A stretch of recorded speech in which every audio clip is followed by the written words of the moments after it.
오늘 아침에 우리에게 주시는 하나님 말씀은 사도행전 10장 44절부터 48절까지 말씀입니다. 신약성경 205페이지에 있는 말씀 사도행전 10장 44절부터 제가 봉독해 드리겠습니다. 베드로가 이 말을 할 때에 성령이 말씀 듣는 모든 사람에게 내려오시니 베드로와 함께 온 할례 받은 신자들이 이방인들에게도 성령 부어주심으로 말미암아 놀라니 이는 방언을 말하며 하나님 높임을 들음이러라. 이에 베드로가 이르되 이 사람들이 우리와 같이 성령을 받았으니 누가 능히 물로 세례 베풀음을 금하리요 하고 명하여 예수 그리스도의 이름으로 세례를 베풀라 하니라. 그들이 베드로에게 며칠 더 머물기를 청하니라. 아멘. 세계 최초로 여성에게 투표권을 부여한 나라는 뉴질랜드입니다. 그때 처음으로 여성에게 투표권을 준 때가 1893년이었습니다. 약 130년 세월이 흘렀습니다. 아마 여기 계신 분들 중에 많은 분들이 기억하시겠습니다만은 40-50년 전만 해도 남녀공학인 학교에서 반장이나 학생회장은 전부가 남학생들의 몫이었습니다. 그때는 여학생들이 학생회장이나 반장을 안 하는 게, 못하는 게 불문율처럼 되어 있었던 것 같습니다. 교회에서도 SFC 회장은 남자, 여학생은 부회장, 부위원장 이렇게 했던 기억이 있습니다. 자, 세월이 흘러서 바뀌었습니다만은 지금도 우간다에 가보니까 제가 돋보기를 나누어 주다 보면은 여성들은 그냥 나오지 않습니다. 나와서 그 흙바닥에 무릎을 꿇고 이 돋보기를 받는 것을 보았습니다. 제가 왜 뜬금없이 이런 말씀을 드리느냐 하면은 오늘 본문을 이 사건을 더 잘 이해하고 실감하기 위해서 그렇습니다. 2000년 전 예수님의 제자들이 예수님의 명령에 순종하기 위해서는 두 가지 문제를 극복해야만 했습니다. 그것은 지난주에도 말씀드린 것처럼 사마리아인의 문제 그리고 이방인의 문제였습니다. 우리가 잘 아는 사도행전 1장 8절에 예수님께서 성령이 너희에게 임하시면 예루살렘과 두 번째는 온 유대와 세 번째는 사마리아와 네 번째는 땅 끝까지 이르러 내 증인이 되라 그랬습니다. 예루살렘과 유대는 괜찮아요. 문제는 세 번째인 사마리아인인데 지난 주일에 말씀을 드린 것처럼 사마리아인은 같은 민족이었지만 혼혈이 되었기 때문에 그래서 유대인들이 그들을 아주 경멸했던 사람들입니다. 그럼 네 번째인 이방인들은 뭐냐? 이스라엘 백성들이 잘못된 선민 사상을 가지고 있어서 유대인들만 하나님의 자녀다. 그래서 유대인이 아닌 모든 세계의 이방인들은 구원받지 못하는 사람들이다라고 멸시했던 겁니다. 이게 우리나라를 비롯해서 세계 역사 속에서 여성을 이유 없이 차별했던 것을 생각하면은 이 정서, 사마리아인을 미워하고 차별하고 또 이방인들을 미워하고 차별하는 것을 조금은 이해할 수가 있을 겁니다. 지난주일 사도행전 8장 본문에서 하나님께서는 이 사마리아인 문제를 해결해 주셨습니다. 어떻게 해요? 예루살렘에 큰 핍박이 임하게 해서 그 핍박을 피해서 살기 위해서 도망가는 사람들이 사마리아에도 도망을 가게 되었고 그 사마리아에 가서 보니까 사람들이 있고 그래서 자기 속에 있는 예수 그리스도를 전했는데 웬걸요? 거기 있는 사람들이 뜻밖의 많은 사람들이 예수를 믿습니다. 그리고 성령이 그들 가운데 임하는 것을 보면서 그 당시 교회가 깨닫습니다. 지도자들도 교인들도 깨달았습니다. 뭡니까? 하나님께서 사마리아인도 사랑하시는구나. 우리가 볼 때는 당연한 일인데 그들에게 있어서는 충격적인 깨달음이었습니다. 그래서 이제 사마리아인을 하나님께서 사랑하시는구나 해서 사마리아인에 대한 문제가 해결이 되었습니다. 그런데 오늘 10장에서는 이제 하나님께서 이 이방인 문제를 터치해 주시는 이제 사건이 벌어집니다. 오늘도 이 말씀을 세 가지로 나누어서 말씀을 드리려고 합니다. 첫째로는 사람의 생각과 달리 하나님은 이방인을 구원하셨고 어떤 차별도 하지 않으셨습니다. 오늘의 성경 이 설교 본문은 사실은 10장 전체인데요. 그 중에서 결론 부분만 제가 읽어드렸습니다. 1절 말씀을 보시면요, 고넬료라는 사람이 등장을 합니다. 이 고넬료라는 사람은 이달리아 부대의 백부장이라고 했는데 식민 지배를 하고 있는 거예요. 그러니까 일제시대 때 일본 순사 한 명도 얼마나 힘이 있었습니까? 그런데 100명의 군대를 거느리는 주둔군의 대장이었기 때문에 아주 강력한 힘을 가진 사람입니다. 그런데 이 사람이 특별해요. 2절 말씀을 보니까 온 집안과 더불어 하나님을 경외했다고 했습니다. 그리고 백성들을 많이 구제했다고 해요. 여러분, 진압군입니다. 그런데 이 식민 지배받는 사람들을 구제했다. 독특한 캐릭터지요. 그리고 하나님께 항상 기도했다고 이야기를 합니다. 그래서 3절 말씀에 보니까 하나님께서 이 사람에게 특별한 복을 주시는 거예요. 천사를 파송을 합니다. 천사를 파송해서 고넬료야 하고 부릅니다. 그러니까 4절 말씀에 보면은 아주 고넬료가 놀라게 되죠. 그래서 천사를 주목하고 보니까 뭐라고 이야기합니까? 내 기도와 구제가 하나님 앞에 상달되어 기억하신 바가 되었다라고 이야기합니다. 그러니까 하나님께서는 이방인이냐 유대인이냐를 구분하지 않고 고넬료의 믿음을 귀하게 보셨다 이 말씀입니다. 수천 년 동안 사람들이 여성들을 차별했지만 하나님께서는 차별하지 않으셨습니다. 마찬가지로 유대인들은 자신들만 하나님의 백성이라 생각하고 이방인들을 차별했지만 알고 보니까 하나님은 그런 차별을 안 두셨다는 겁니다. 말하자면 하나님의 생각과 이 유대인들의 생각이 달랐던 거예요. 이 유대인들이 하나님의 생각을 오해하고 있었다는 겁니다. 여러분, 하나님은요, 지난 시간에도 말씀을 드렸습니다마는 아브라함을 불러서 이 이스라엘을 시작하실 때부터 이방인에 대한 계획을 가지고 계셨습니다. 전에도 한번 읽었습니다만 한 번 더 확인하겠습니다. 창세기 12장 3절 말씀입니다. 같이 읽겠습니다. 너를 축복하는 자에게는 내가 복을 내리고 땅의 모든 족속이 너로 말미암아 복을 얻을 것이라. 아멘. 자, 하나님의 프로젝트, 하나님의 계획은 아브라함이 복을 받는 거 맞아요. 이스라엘 백성들이 복을 받는 거 맞는데 그게 끝이 아니고 이 일을 통하여서 세계 모든 민족이 너로 말미암아 복을 받게 하는, 그러니까 이방인들도 복을 받게 하는, 이방인들을 함께 구원하고자 하는 하나님의 뜻이 처음부터 계셨던 겁니다. 그리고 그 세월 속에 이스라엘 백성들이 이걸 오해하고 있으니까 오늘 하나님께서는 사도행전 20장의 사건을 통해서 이방인 고넬료를 구원하시고 어떤 차별도 안 하신다는 사실을 보여주시고자 했던 겁니다. 잘 아시는 대로 우리 대한민국 국민들도 오늘 이 자리에 앉아있는 우리도 유대인이 아니고 이방인입니다. 그래서 그 당시에 있었으면은 유대인들로부터 아주 차별 대우를 받았을 사람들입니다. 그런데 오늘 이 사건을 통해서 고넬료를 하나님께서 이방인 고넬료를 내가 너 똑같이 사랑해 하신 것처럼 오늘 우리도 그렇게 하나님께서 사랑해 주신 줄로 믿습니다. 그래서 이 자리에 있는 거예요. 감사해야 됩니다, 여러분. 어떤 아이가 이제 막 자라가면서 돈의 가치를 알게 되었는데 알고 있는 돈의 가치는 500원짜리예요. 500원짜리 동전을 가지고 가면은 막대사탕을 하나 주는 거예요. 이 아이에게는 500원짜리가 전부입니다. 할아버지가 하루는 아주 귀여워가지고 손자가 귀여워서 10,000원짜리를 주었어요. 10,000원짜리를 주면서 흐뭇해서 웃고 있으니까 이 아이가 돈 한 번 보고 할아버지 얼굴 한 번 보고 그러면서 결론을 내립니다. 할아버지가 나 놀리는 거야. 이러면서 돈도 아닌 걸 이걸 왜 주냐고, 돈 주라고. 여러분, 지폐의 가치를 모르는 아이는 그렇게 반응합니다. 500원짜리 가치만 알면 그래요.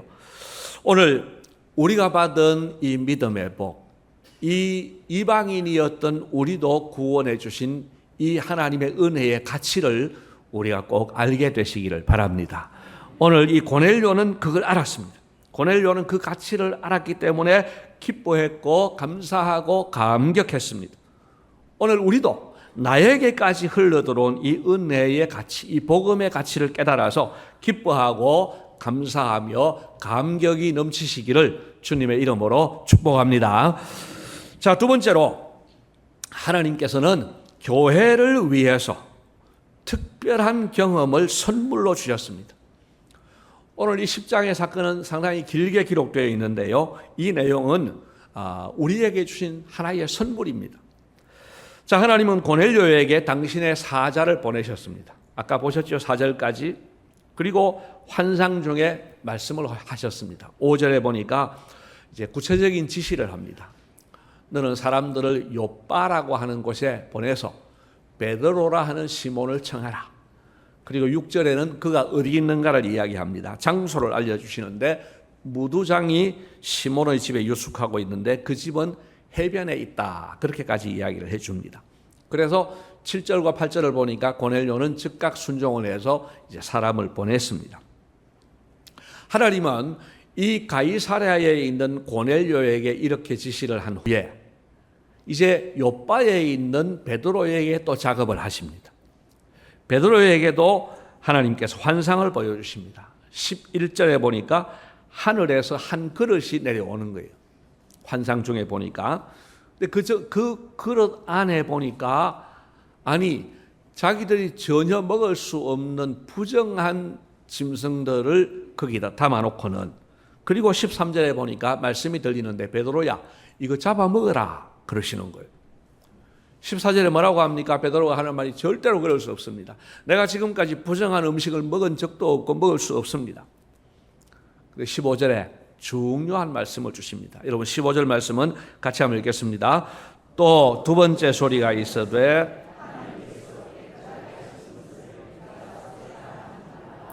아멘. 여러분 이거요 노트로 친다고 하면 별표 한 2개, 3개 좀 쳐야 됩니다. 너무 중요한 말씀입니다.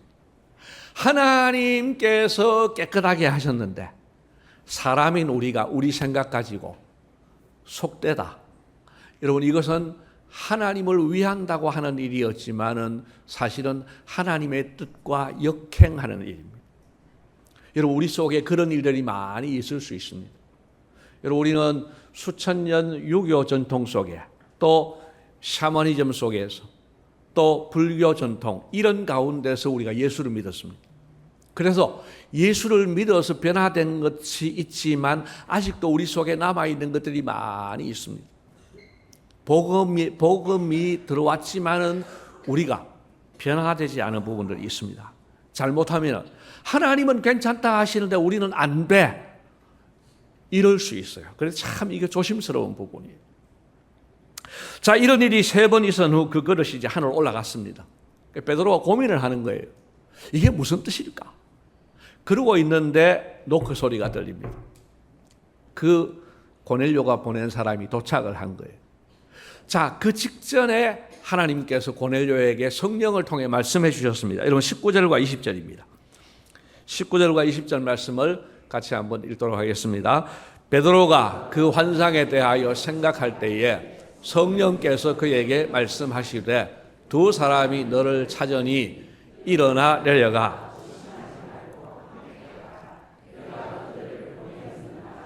아멘. 자 보세요. 가이사랴에서는 이 고넬료에게 베드로를 이렇게 찾아가라고 말씀하셨고 베드로는 안 갈 것이 뻔하니까 베드로에게는 이렇게 환상도 주시고 성령님께서 말씀도 하시고 그래서 따라가라고 하십니다. 그래서 베드로가 고넬료의 집을 방문을 합니다. 방문을 하니까 고넬료가 반갑게 맞이를 하는데 베드로가 묻습니다. 어찌하여 나를 불렀느냐 하고 질문을 하지요. 그럴 때에 고넬료가 그동안에 있어진 일들을 쭉 설명을 하지요.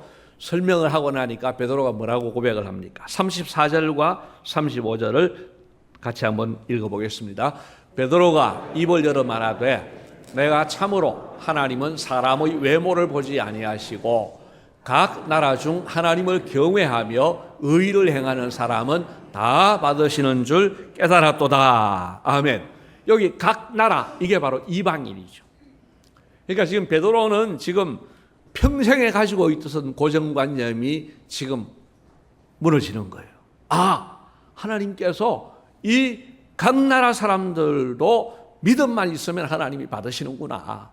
이제 이 깨달음이 온 거예요. 그래서 36절부터 시작해서 43절까지 베드로는 이제 설교를 합니다. 예수님을 소개를 합니다.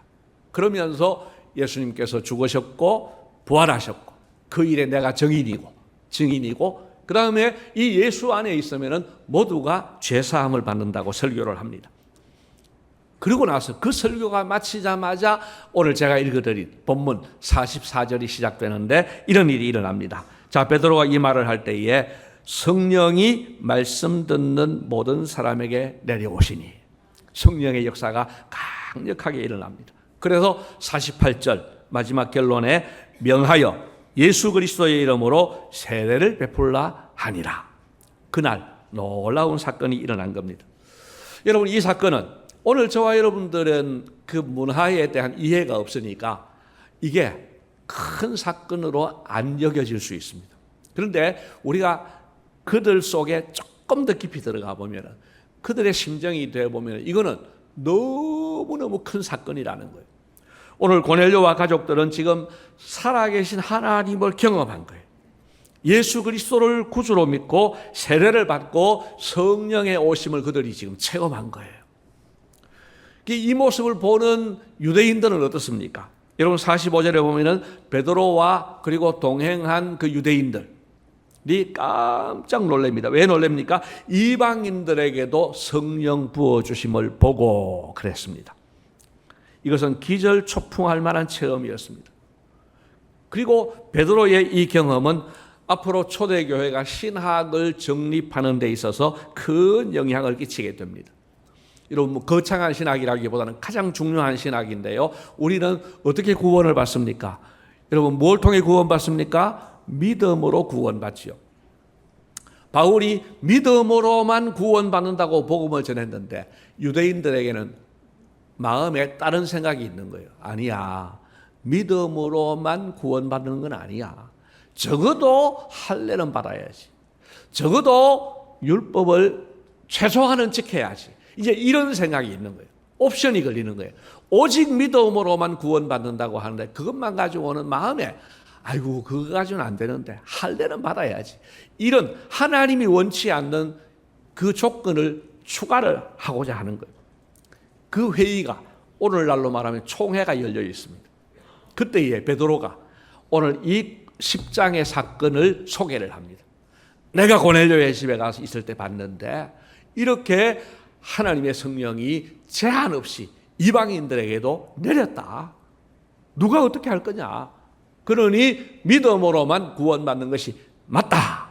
이렇게 강조를 하게 되고 결국은 베드로의 그 말을 듣고 그 총회가 믿음으로만 구원받는 거 맞다 하고 결론을 내렸고 그 덕분에 오늘 저와 여러분들도 믿음으로만 구원받는 이 대열에 우리가 서게 된 줄로 믿습니다.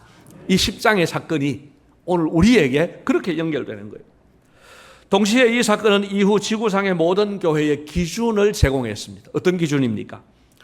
여러분 100년 전에 한국 교회에요 이런 차별이 있었습니다. 여성도 차별을 했지만은 신분적으로도 차별을 했어요. 그 당시 양반의 의식이 남아 있었던 거죠. 자, 양반들이 이 선교사님의 선교를 받아서 교회에 나왔습니다. 그런데 이 선교사님이 백정도 전도를 해서 데리고 오는 거예요. 백정이 교회에 왔습니다. 양반 입장에서는 이거는 있을 수 없는 일인 거예요. 어떻게 우리가 저런 백정들하고 같이 예배를 드리냐. 그래서 이제 선교사에게 항의를 합니다. 선교사님, 이게 도대체 어떻게 된 일입니까? 저 백정들 교회 못 오게 하세요. 저 백정들이 교회 오면 우리는 교회 안 나옵니다. 그렇게 압력을 가하는데 선교사님이 대답합니다. 하나님은 차별하지 않으십니다. 백정들도 하나님의 자녀입니다. 그들도 예수 믿고 구원받을 수 있습니다. 여러분, 현실과 상황을 생각한다면 양반들과 손을 잡아야 선교에 유리할 것 같아요. 그러나 오늘 본문의 사건을 포함해서 성경의 일관된 가르침은 예수 안에 차별이 없다는 겁니다. 그러므로 선교사님이 담대하게 말할 수 있었던 것이죠. 이런 예를 포함해서 생각해 보면은 사도행전 10장의 이 경험은 그 시대뿐만 아니라 오고 오는 모든 세대의 교회에 큰 선물이 된 것입니다. 여러분, 우리 교회 안에서 차별 없이 모두에게 하나님께서 은혜 주시는 것을 다시 한번 믿으시기를 바랍니다. 마지막 세 번째입니다. 이방인에게도 성령이 임하셨고 하나님 나라는 이방인에게로 확장되어졌습니다. 여러분, 하나님께서 고넬료에게 성령 부어주신 사건을 조금 더 살펴보십시다. 44절을 보십시오. 베드로가 이 말을 할 때에 성령이 말씀 듣는 모든 사람에게 내려오시니, 어떻습니까? 성령이 내려오시는 타이밍을 옆에 있는 사람이 알았습니까? 몰랐습니까? 알았어요. 이 말을 할 때에 성령이 내려오시니. 자, 45절에도 베드로와 일행이 이방인들에게도 성령 부어주심으로 말미암아 놀라니 그랬습니다. 자, 물어봅시다. 옆에 있는 사람이 이분들에게 성령 내리심을 확인할 수 있었습니까? 없었습니까? 본문에 있었어요? 없었어요? 있었어요. 무엇으로 확인했습니까? 46절을 보십시오. 이는 방언을 말하며 하나님 높임을 들음이러라. 그러니까 막 방언을 말하는 거예요. 그리고 이 사람들이 막 하나님을 높이는 거예요.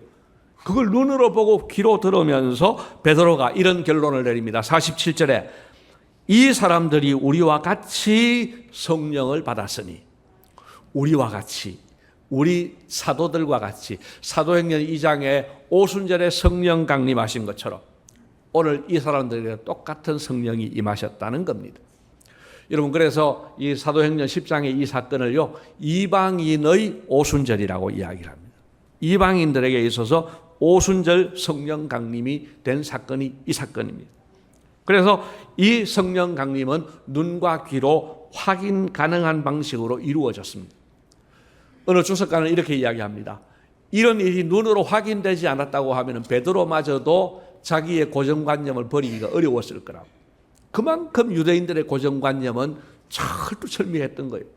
그런데 하나님께서 이 성령 내리심을 통하여서 이제 베드로에게 전혀 다른 시각을 갖게 해주신 것이죠. 여러분, 오늘 이방인에게 성령 부어주심이 가시적인 형태로, 이렇게 모두가 알 수 있는 형태로 주어진 것은 교회를 향한 하나님의 공식 선언으로 이해할 수 있습니다. 제자들이, 교회들이 땅끝까지 복음을 전하려면 이 이방인 구원 문제가 반드시 해결되어야만 했습니다. 그래서 8장에서는 사마리아인 문제를 해결해 주시고 오늘 10장에서는 이방인 문제를 해결해 주신 겁니다. 무엇으로 확인시켜 주셨습니까? 눈으로 확인되는 성령 강림입니다. 여러분, 8장에서도 성령이 강림하셨고 오늘 10장에서도 성령 강림이 있었습니다. 그래서 하나님께서는 이 유대인 제자들의 선입견 내지는 고정관념을 아시고 이런 경험을 통해서 당신의 뜻을 가시적으로 보여주신 것입니다. 베드로야, 봐라. 오늘 내가 이 사람들에게 성령을, 너와 똑같은 성령을 내렸다. 그러니 이 사람들에 대해서 절대로 고정관념 가지지 말고 관로 밖으로 치지 말고 이분들도 똑같은 하나님의 백성으로 받아들여라 하는 하나님의 공식 선언이었던 겁니다. 그리고 그 결과로 8장에서는 하나님 나라가 사마리아에까지 확장이 되었고 오늘 10장에서는 이제 이방인에게까지 확장되어진 것입니다. 그리고 이걸 이제 발판으로 삼아서 앞으로 땅끝까지 하나님의 복음이 전파되고 하나님 나라가 확장되어 갈 것입니다. 여러분, 하나님은 이렇게 일을 이루어 가시는 분이십니다. 이제 말씀을 맺습니다. 하나님은 당신께서 세우신 계획을 반드시 이루시는 분이십니다. 그래서 이 계획이라고 하면은 우리의 계획과는 좀 구분해야 돼서 어떨 때는 작정이라고 부르기도 합니다. 여러분, 하나님께서 계획대로 땅끝까지 하나님 나라를 확장시켜 주신 덕분에 땅끝에 있는, 부산 땅에 있는 우리도 이 복음의 주인공이 된 줄로 믿습니다. 얼마나 감사한지. 하나님께서 중간에 포기하셨다고 하면 또는 선교사님들이 중간에 포기하셨다고 하면 우리는 복음을 못 받을 뻔했지만 하나님은 그 계획을 이렇게 이루어 주셨습니다. 여러분, 온 마음 다해 우리에게 복음을 주신 하나님께 감사할 수 있기를 바랍니다. 아울러서 하나님께서 당신의 계획을 이루어 가시는 일에 있어서 우리도 꼭 동참하시기를 축복합니다. 여러분, 하나님의 뜻에 역행해서는 안 될 것이고, 역행은 안 하지만은 방관하는 것도 할 일이 아닙니다. 여러분, 우리 역행하지 말고 방관하지 말고 하나님께서 당신의 뜻을 이루어 가시는 일에 동력자로 동참할 수 있기를 소원합니다. 그 과정에서 우리의 고정관념도 다 내려놓고 우리의 생각을 하나님의 생각에 맞추어가는 우리 모두가 되시기를 주님의 이름으로 축복합니다. 고맙습니다, 주님.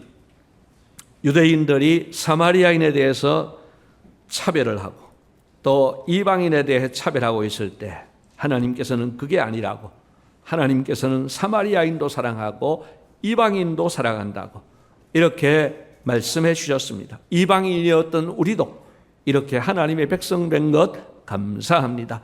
영적 이스라엘 백성 된 것 감사합니다.